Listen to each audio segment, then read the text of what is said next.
Active funds, passive funds అని మనకి mutual ఫండ్స్లో ఉన్నాయి. ఆ ప్యాసివ్ ఫండ్స్లో మనకి ఇండెక్స్ ఫండ్స్, ఈటీఎఫ్స్ ఉన్నాయి. వీటిలో ఇన్వెస్ట్ చేయడం బెటర్. ఇప్పుడు క్రికెట్ టీంలో 11 మందిలో దేశంలో 140 కోట్ల మంది 11 మందిని ఎలా పిక్ చేస్తున్నారు? అలాగే స్టాక్స్లో కూడా బాగా పెర్ఫామ్ చేసే స్టాక్స్ని పిక్ చేయటం వల్ల ఏది మంచిదన్నది ఇన్వెస్టర్ యొక్క రిస్క్ అప్టైట్ని బట్టి.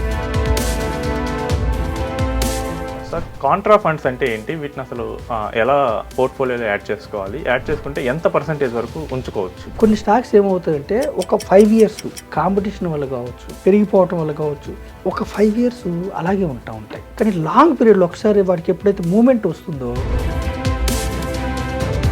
ఇన్వెస్టరు పెట్టేది చాలా తక్కువ అమౌంట్ అనుకోండి, ఒక 2,000 5,000 అనుకోండి, మనం ఏం చేయలేము. అక్కడ కాంట్రాక్ట్ కూడా ఉండదు. మల్టీయో ఫ్లెక్సియో ఒకటో రెండో ఇస్తాం. ఇన్వెస్టర్ ఎక్కువ అమౌంట్ పెట్టాడు, సిప్ రూపాయన ఒక 50,000 1,00,000. సో నేనేం చెప్తున్నానంటే మధ్యతరగతి వారి పేదవారు ఖచ్చితంగా ఈక్విటీస్లోకి రండి, కానీ ట్రేడింగ్ వద్దు, సేవింగ్స్ వద్దు, అది కూడా ఎక్కువ బ్రెయిన్ పెట్టవద్దు. డైవర్సిఫైడ్ ఈక్విటీ మ్యూచువల్ ఫండ్స్ ఒక ప్రొఫెషనల్ డిస్ట్రిబ్యూటర్ లేదంటే అడ్వైజర్, ఫైనాన్షియల్ అడ్వైజర్ ద్వారా వస్తే చక్కగా ఆర్థిక లక్ష్యాన్ని నెరవేర్చుకోవచ్చు. హాయ్, ఐడ్రీమ్ ప్రేక్షకులకు స్వాగతం. నేను మీ సాయిరామ్ని. మనతో ఉన్నారు AMFI registered mutual fund distributor Bonagal Salman గారు. సార్ని అడిగి మ్యూచువల్ ఫండ్ ఇన్వెస్ట్మెంట్స్లో కొన్ని డౌట్స్ క్లియర్ చేసుకుందాం. సాల్మన్ గారు, నా దగ్గరకు వచ్చే క్లయింట్స్ చాలా కామన్ డౌట్స్ ఫ్రీక్వెంట్గా అడుగుతుంటారు. అందులో కొన్ని నేను తీసుకొచ్చాను ఈరోజు. వాటిని మీ ద్వారా ఎక్స్ప్లెయిన్ చేద్దాం, doubt clarification. So active funds, passive funds అని మనకి మ్యూచువల్ ఫండ్స్లో ఉన్నాయి. ఆ ప్యాసివ్ ఫండ్స్లో మనకి ఇండెక్స్ ఫండ్స్, ఈటీఎఫ్స్ ఉన్నాయి. సో వీటిలో ఇన్వెస్ట్ చేయడం బెటర్, అండ్ వీటిలో ఇన్వెస్ట్ చేస్తే మనకి ఎక్కువ రిటర్న్ వస్తుంది.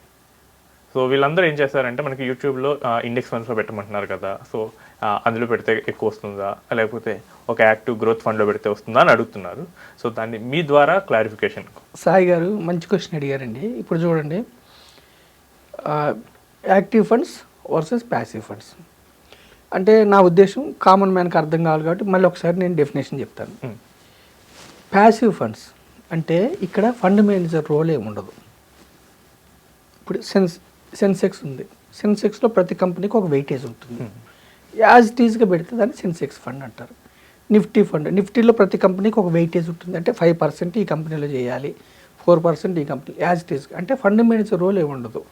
ప్యాసివ్ అంటే ప్యాసివ్ ఫండ్స్ సెన్సెక్స్ ఫండ్స్ కావచ్చు, నిఫ్టీ ఫండ్స్ కావచ్చు, నిఫ్టీ మిడ్ క్యాప్ 150 కావచ్చు, నిఫ్టీ 500 కావచ్చు. ఇవి ఇండెక్స్ ఎంత రిటర్న్ వస్తుందో యాజ్ ఇట్ ఈస్గా రిప్లికా ఒక 0.001% అటు ఇటుగా ఉంటుంది. ట్రాకింగ్ ఎర్రర్ ఉంటుంది, యాజ్ ఇట్ ఈస్గా వస్తుంది. ఓకేనా? అంటే ఇక్కడ ఇండెక్స్ ఫండ్స్ ఎందుకు బహుళ ప్రాముఖ్యం పొందినాయి అంటే, ఇండెక్స్ ఫండ్లో ఫండ్ మేనేజర్ రోలే ఉండదు. అంటే అతనికి ఫీజు ఇవ్వటం కానీ ఖర్చులు కానీ ఏమి ఉండవు. సో ఇండెక్స్ ఫండ్స్లో ఎక్స్పెన్స్ రేషియో తక్కువ ఉంటుంది. అయితే బయట దేశాల్లో ఇండెక్స్లో ఎక్కువ, చాలా ఎక్కువ. అందుకని వాళ్ళు ఏం చేస్తారు, గుడ్డిగా ఇండెక్స్ ఫండ్స్లో పెడుతుంటారు. మన దగ్గర లిమిటెడ్ ఇండెక్స్ ఫండ్స్. అయితే యాక్టివ్ ఫండ్ అంటే ఏమిటంటే, యాక్టివ్ ఫండ్లో ఫండ్ మేనేజర్ రోల్ ఉంటుంది. ఇప్పుడు సపోజ్ నేను అర్థం కావడం చెప్తున్నా, లార్జ్ క్యాప్ ఫండ్, దీనికి బెంచ్ మార్క్ ఏముంటుంది, నిఫ్టీ 100. యా, బెంచ్ మార్క్ అంటే అందులో నుంచే తీసుకోవాలి. నిఫ్టీ 100కి 12% వచ్చినాయి అనుకోండి రిటర్న్స్. ఈ ఫండ్ మేనేజరు ఇందులోనేమో 100 కంపెనీస్లో యాజ్ ఇట్ ఈస్గా పెట్టాలి. ఇందులో ఏం చేస్తాడంటే అతను ఒక 30, 40, 50 అంటే బాగా పెర్ఫామ్ చేసే కంపెనీస్ని పిక్ చేసుకొని బాగా పెర్ఫామ్ చేయని కంపెనీస్ని తగ్గిస్తే ఇతను ఈ ఇండెక్స్ ఫండ్ కంటే ఎక్కువ రిటర్న్ జనరేట్ చేసే అవకాశం ఉంది. ఇతను 12% జనరేట్ చేస్తే ఇతను 14 చేశాడు అనుకోండి, నాకు ఎక్స్పెన్స్ రేషియో పోతే మాత్రం ఏమిటి, నాకు 14% వచ్చింది కదా. 2% ఎందుకు మన దేశంలో యాక్టివ్ ఫండ్స్లో ఎక్కువ రిటర్న్స్ వస్తున్నాయంటే, most of the active funds fund మేనేజర్లు రీసెర్చ్ టీమ్ ఉండటం వల్ల ఎక్కువ రిటర్న్స్ ఇవ్వలేని స్టాక్స్ని అవాయిడ్ చేయటం వల్ల ఇప్పుడు క్రికెట్ టీంలో 11 మందిలో దేశంలో 140 కోట్ల మంది 11 మందిని ఎలా పిక్ చేస్తున్నారు? అలాగే స్టాక్స్లో కూడా బాగా పెర్ఫామ్ చేసే స్టాక్స్ని పిక్ చేయటం వల్ల most of the active funds అంటే మిడ్ క్యాప్ కావచ్చు, స్మాల్ క్యాప్ కావచ్చు, మల్టీ కావచ్చు, బెంచ్ మార్క్ని బీట్ చేస్తుంది కాబట్టి యాక్టివ్ ఫండ్స్ పిక్ చేసుకుంటున్నారు. మరి మీరు ఇందులో యాక్టివ్ ఫండ్స్లో రిస్క్ ఎక్కువ ఉంటుంది, రిటర్న్ ఎక్కువ వచ్చే అవకాశం ఉంది. రెండు ఉంటాయి. రిటర్న్ అన్న దగ్గర ప్రతి చోట రిస్క్ ఉంటుంది. ప్యాసివ్ ఫండ్స్లో యాజ్ ఇట్ ఈస్కి ఇండెక్స్ రెప్లికా ఏది మంచిది అన్నది ఇన్వెస్టర్ యొక్క రిస్క్ అప్టైట్ని బట్టి. జనరల్గా ఏమిటంటే రిటర్న్స్ ఎక్కువ కావాలన్నప్పుడు, అంటే ఇండెక్స్లో ఏమిటి, ఒక్కొక్కసారి ఏదైనా కంపెనీ ఫ్రాడ్ అయింది సపోజ్, అయినా ఇండెక్స్లో ఆ వెయిటేజ్ ప్రకారం అలా ఉంచేస్తాడు. ఇక్కడ యాక్టివ్ ఫండ్లో ఫండ్ మేజర్ ఆ కంపెనీలో ఏదన్నా స్కామ్ బయటకు వచ్చినప్పుడు టక్కన అది వదిలించుకుంటాడు. Okay. So active funds are good, index funds also good, active funds also good మీ యొక్క రిస్క్ అప్టైట్ని బట్టి. సో యాక్టివ్ ఫండ్స్లో ఎక్స్పెన్స్ రేషియో ఎక్కువ ఉంటుంది, రిటర్న్ ఎక్కువ వచ్చే అవకాశం ఉంది. నాకు ఎక్స్పెన్స్ రేషియో ఎందుకు, నాకు 15% వస్తుంది లేదంటే 13 వస్తుంది అనుకున్నప్పుడు యాక్టివ్ ఫండ్స్కి వెళ్ళొచ్చు. సో మా రీసెర్చ్ టీం కూడా డేటా అనాలిసిస్ అయితే చేసామండి. సో యాక్టివ్ ఫండ్స్ ఒక 8 years or 10 years పీరియడ్ తీసుకున్నప్పుడు, so there is a face, ఆ ఫండ్ ఇండెక్స్ని బీట్ చేయలేని ఫేస్ అయితే ఉంటుంది. సో ప్రతి ఫండ్కి ఉంది, కానీ క్రాస్ అయినప్పుడు 3 to 4% డిఫరెన్స్ బీట్ చేస్తుంది. అవును. సో 3 to 4% అంటే ఆల్మోస్ట్ మనకి 12% నిఫ్టీ ఇచ్చిందంటే ఆల్మోస్ట్ ఒక 20 to 25% రిటర్న్ ఎక్కువ. కాంపౌండింగ్ పాయింట్ ఆఫ్ వ్యూలో 10 years 15 years తో హ్యూజ్ డిఫరెన్స్, 1% డిఫరెన్స్తో కూడా power of company huge difference వస్తుంది. Most of the active funds బెంచ్ మార్క్స్ని బీట్ చేస్తున్నాయి ఇండెక్స్ ఫండ్స్ని, ఎక్సెప్ట్ లార్జ్ క్యాప్ ఫండ్స్. కొన్ని లార్జ్ క్యాప్ ఫండ్స్లో ఎక్కువ లార్జ్ క్యాప్ ఫండ్స్ ఇండెక్స్ని బీట్ చేయలేకపోతున్నాయి, కానీ most of the mid cap, small cap, multi cap, flexi ఇండెక్స్ని బీట్ చేస్తున్నాయి.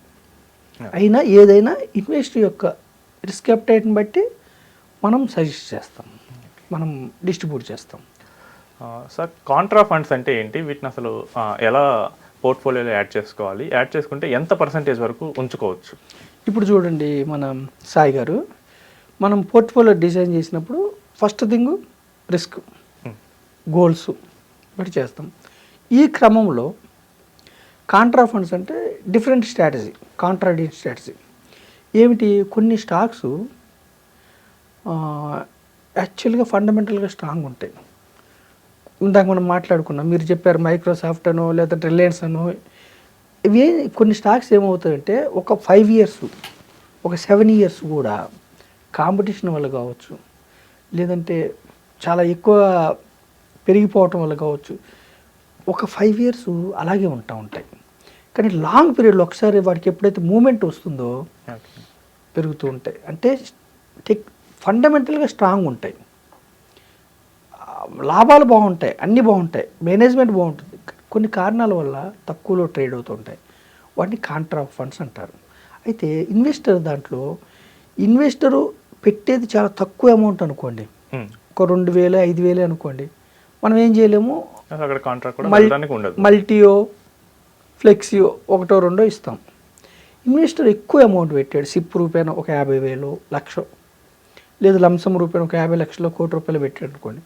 అప్పుడు మనము డైవర్సిఫికేషన్లో అన్నీ ఉండాలి. మల్టీ అసెట్ ఉండాలి, హైబ్రిడ్ ఉండాలి, బ్యాలెన్స్ అడ్వైజ్ ఉండాలి, లార్జ్ క్యాప్ ఉండాలి, మిడ్ ఉండాలి, స్మాల్ ఉండాలి, కాంట్రా ఉండాలి.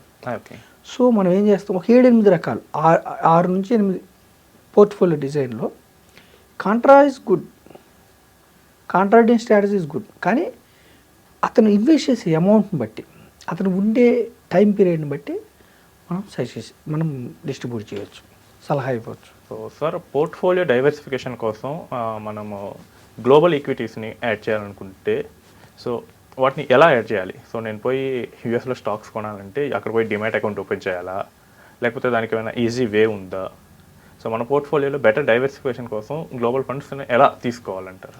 మంచి క్వశ్చన్ అడిగారండి. ఇప్పుడు ఒక్కొక్కసారి ఏమవుతుంది, మన మార్కెట్స్ పెర్ఫామ్ చేయమంటే ఒక్కోసారి యూఎస్ మార్కెట్స్, లేదంటే చైనా మార్కెట్స్, లేదంటే అదర్ మార్కెట్స్ పెర్ఫామ్ చేస్తాయి ఒక్కోసారి. అయితే మనం US market, suppose global funds ఉంటాయి, మనకి ఈక్విటీ మ్యూచువల్ ఫండ్లో మనం డిమాట్ కాకుండా గ్లోబల్ ఫండ్స్ అని ఉంటాయి.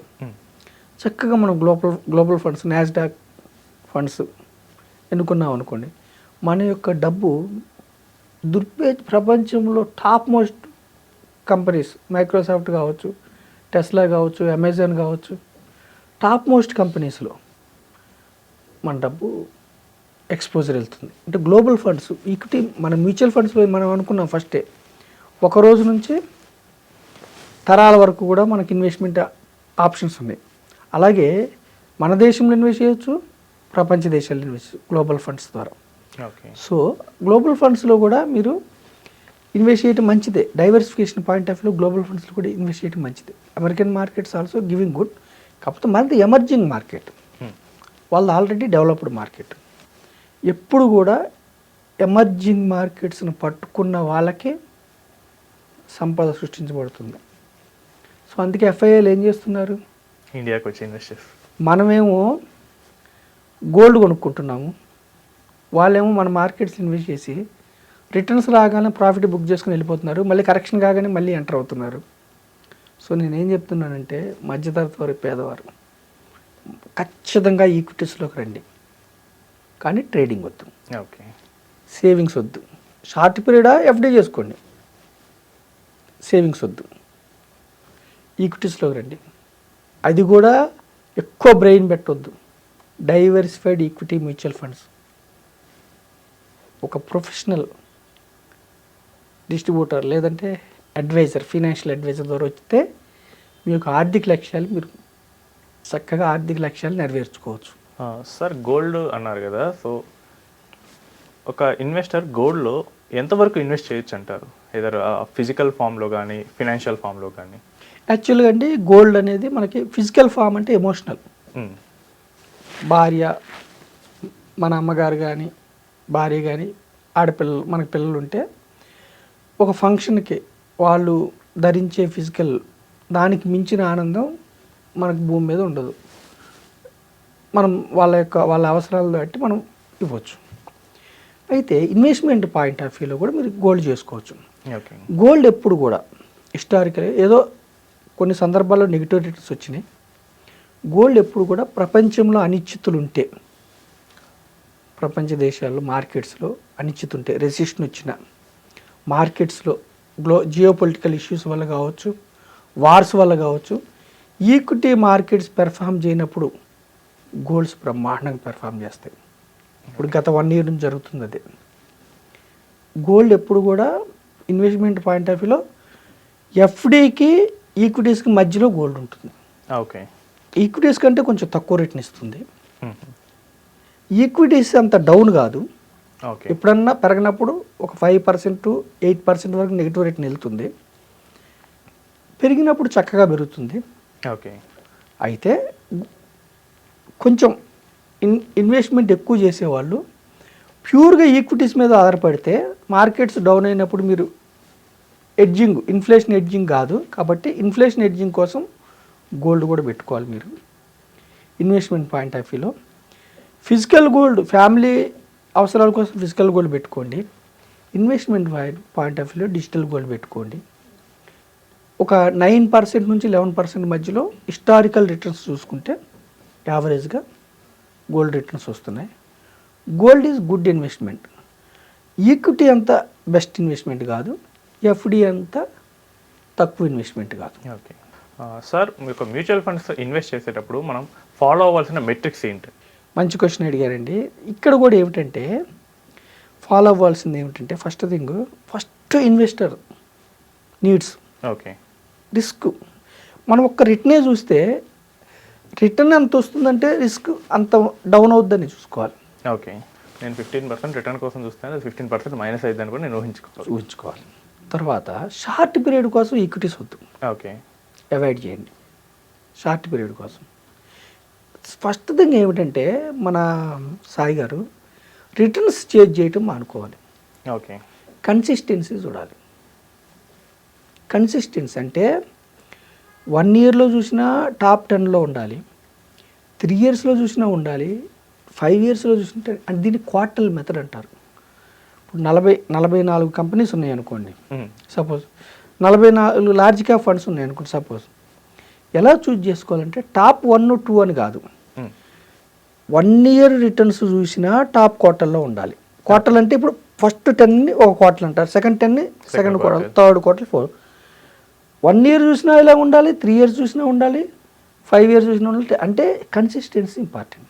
ఓకే, ఫస్ట్ థింగ్ ఏం చేయాలి, మీ రిస్క్ బట్టి ఎంతకాలం ఉంటారో చూసి, ఇప్పుడు రిస్క్ తక్కువ తీసుకునే వాళ్ళకి హైబ్రిడ్ ఫండ్స్, అసలు రిస్క్ వద్దు ఈక్విటీ అంటే డెట్ ఫండ్స్, లేదు ఇన్ఫ్లేషన్ బీట్ చేయాలి హైబ్రిడ్ కావచ్చు, లార్జ్ కావచ్చు. ఇంకా రిస్క్ తీసుకుంటా నేను 25 ఇయర్స్ నేను 25 ఇయర్స్ ఇన్వెస్ట్ చేస్తాను నెక్స్ట్ 25 ఇయర్స్ అనుకున్న వాళ్ళకి మిడ్ టు స్మాల్ ఎక్స్పోజర్ ఇవ్వచ్చు. Mid to small emerging companies ఉంటాయి కాబట్టి రిస్క్ ఎక్కువ ఉంటుంది, రివార్డ్ ఎక్కువ ఉంటుంది. తర్వాత ఫండ్ మేనేజర్ అనుభవం, ఎంత ఆల్ఫాతో మనకి బెంచ్ మార్క్ని బీట్ చేస్తుంది. అంటే ఇవన్నీ ఇండివిజువల్ ఇన్వెస్టర్స్ చూసుకోవాలంటే కొంచెం నాలెడ్జ్ పెంచుకోవాలి. కాబట్టి మీరు యాంఫీ రిజిస్టర్డ్ డిస్ట్రిబ్యూటర్ కానీ ఒక పర్సనల్ ఫైనాన్స్ ప్రొఫెషనల్ కానీ వెళ్తే డైరెక్ట్కి రెగ్యులర్కి పెద్ద డిఫరెన్స్ ఏమి ఉండదు, 0.50 0.70, కానీ మీరు ప్రశాంతంగా నిద్రపోవచ్చు. ఓకే, లేదు నా కార్ నేనే డ్రైవ్ చేసుకుంటాను, ప్రతి స్పీడ్ బ్రేకర్ దగ్గర బ్రేక్ వేసుకుంటాను, ఎవరు అడ్డు వచ్చినా నేను చూసుకుంటాను, వెళ్ళండి డైరెక్ట్. ఏది రిస్ట్రిక్షన్ లేదు, సిబిఐ పెట్టింది డైరెక్ట్ 2013తో, అంతకుముందు లేదు. మీ ఇష్టం. కాకపోతే ప్రతి పనికి ఇప్పుడు మీరున్నారు, మీ ప్రతి నిమిషం మీరు కేటాయించేది ఏంటి, మీ ఇన్వెస్టర్స్ గురించే. మీ ఇన్వెస్టర్స్ సంపద ఎలా పెంచాలి, వాళ్ళ నీడ్స్ ఎలా. అట్లా ఒక ఫైనాన్షియల్ ప్రొఫెషనల్ ఎప్పుడు కూడా ఎవరి వృత్తి వాళ్ళది. సో దాన్ని బట్టి రకరకాల పారామీటర్స్, ఆల్ఫా, ఎక్స్పెన్స్ రేషియో, రకరకాల పారామీటర్స్ ఉంటాయి. దాన్ని బట్టి మీరు ప్లాన్ చేసుకొని ముందుకెళ్ళొచ్చు ఇన్వెస్టర్స్. చాలా మంచి విషయాలు చెప్పారు సల్మాన్ గారు. It's a nice talking with you అండి. సో ఇలాంటి మరిన్ని విషయాలతో మనం నెక్స్ట్ ఎపిసోడ్లో కలుస్తాం.